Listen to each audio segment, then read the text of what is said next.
جاتی ہے، ہر قدم کے عوض میں وہ عورت اپنے شوہر کے لیے جہنم کا ایک مکان تیار کرتی ہے۔ آپ سوچیں، اسی طرح عورتوں کو کہا گیا کہ وہ بجنے والے زیور پہن کر نہ چلیں، یعنی ایسے زیورات کہ ان کے چلنے سے جس کی آواز پیدا ہو کہ نہ دیکھنے والا بھی اس آواز کی بنیاد ان کی طرف دیکھنا شروع کر دے۔ اسی طرح فرمایا گیا کہ وہ عورتیں ایسی ہیں جو اتنی تیز خوشبو لگا کر اپنے گھر سے نکلتی ہیں کہ اس خوشبو کی وجہ سے غیر محرم مرد ان کی طرف مائل ہوتے ہیں۔ عورتوں کو بلند آواز کر کے بات کرنے کی اجازت نہیں، عورتوں کو گھر سے خوشبو لگا کر نکلنے کی اجازت نہیں، عورتوں کو بجنے والے زیور پہن کر نکلنے کی اجازت نہیں، عورتوں کو زلفیں بکھیر کر چہرہ کھول کر باہر آنے جانے کی اجازت نہیں۔ اور یاد رکھیں کہ چار دیواری میں اگر عورت کو رکھا گیا تو یہ عورت کی قید نہیں بلکہ چار دیواری عورت کی زینت اور عورت کی عزت ہے۔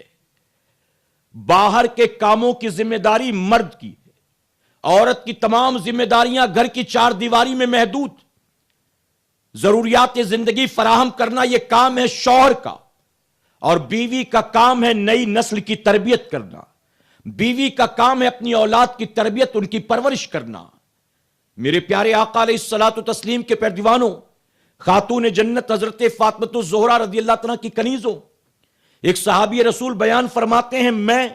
حضرت زینب کے پڑوس میں 15 سال تک تھا۔ فرماتے ہیں خاتون جنت کی بیٹی حضرت زینب کا میں پڑوسی تھا 15 سال تک۔ ایک مرتبہ آپ کی طبیعت بہت خراب ہوئی،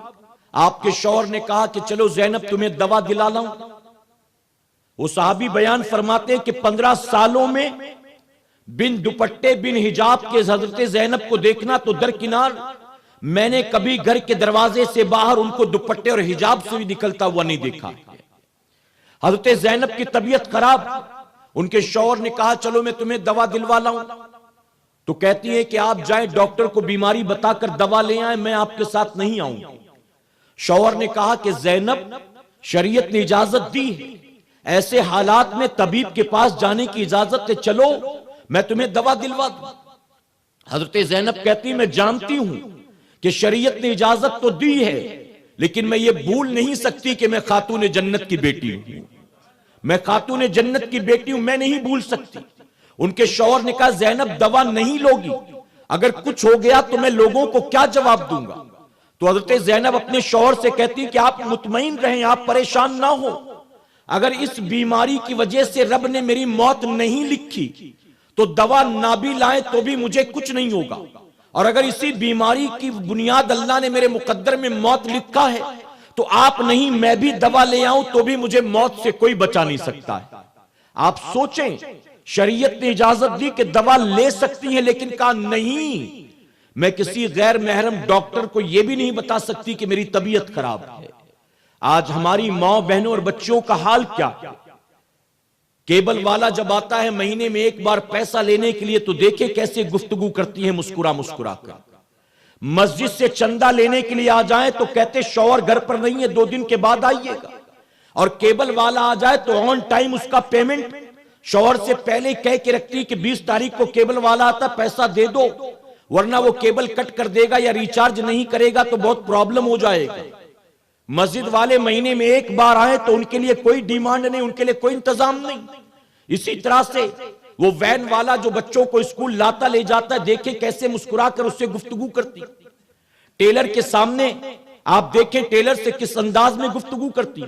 سبزی ترکاری والے سے کس انداز میں گفتگو کرتی۔ فرمایا گیا ایک عورت کو اگر بامر مجبوری کسی غیر محرم سے بات کرنی پڑ بھی جائے تو حضور اکرم صلی اللہ علیہ وسلم نے فرمایا کہ عورت کی آواز میں لوچ لچک نہ ہو، عورت کی آواز میں نزاکت نہ ہو، عورت کی آواز میں مٹھاس نہ ہو۔ اگر بات کرنی پڑ جائے ایسے حالات ہوں کہ کوئی اور نہیں تھا جو اس سے بات کرتا، تم نے دروازہ کھولا کوریئر والا آیا، تم نے دروازہ کھولا کہ دودھ والا پاؤ والا آیا، تم نے دروازہ کھولا کہ کوئی گیسٹ آیا، تو تمہیں اگر مجبوراً بات کرنی بھی پڑ جائے تو فرمایا گیا کہ ایسے انداز میں گفتگو کرو کہ اس مرد کے دل میں تمہارے لیے محبت نہیں بلکہ نفرت پیدا ہو۔ یہ کیسی عورت ہے، اس کو بات کرنے کی تمیز نہیں، یہ کیسی عورت ہے؟ اور اگر لوچ لچک ہوگی، نزاکت ہوگی تو پھر وہ کہے گا آواز اتنی پیاری ہے، چہرہ کتنا خوبصورت ہوگا، پھر وہ دوستی کرنے کی، بار بار بات کرنے کی کوشش کرے گا۔ لیکن میں معذرت کے ساتھ کہوں گا آج بیویاں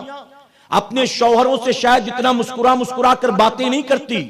جتنا سبزی ترکاری والے سے مسکرا کر باتیں کرتی ہیں۔ سرکار مدینہ علیہ الصلوۃ والتسلیم کی چاہنے والیوں، تمہاری آواز کا بھی پردہ ہے،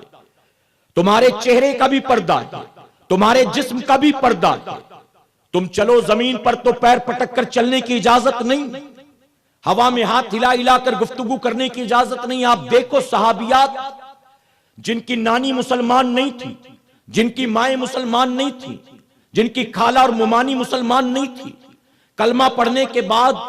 اسلام قبول کرنے کے بعد جب پردے کا حکم آیا تو حدیث مبارکہ میں آتا ہے ان صحابیات کا حال یہ تھا، حکم پردہ کے بعد انہوں نے گھر سے نکلنا بند کر دیا، اور اگر مجبوراً کسی کو نکلنا پڑتا بھی تو اپنے آپ کو چادر میں لپیٹ کر اور دیواروں سے ایسا لگ کر وہ چلا کرتی تھیں کہ بعض وقت ان کی چادریں جو ہیں وہ مکے اور مدینے کے گھروں کی دیواروں میں الجھ جایا کرتی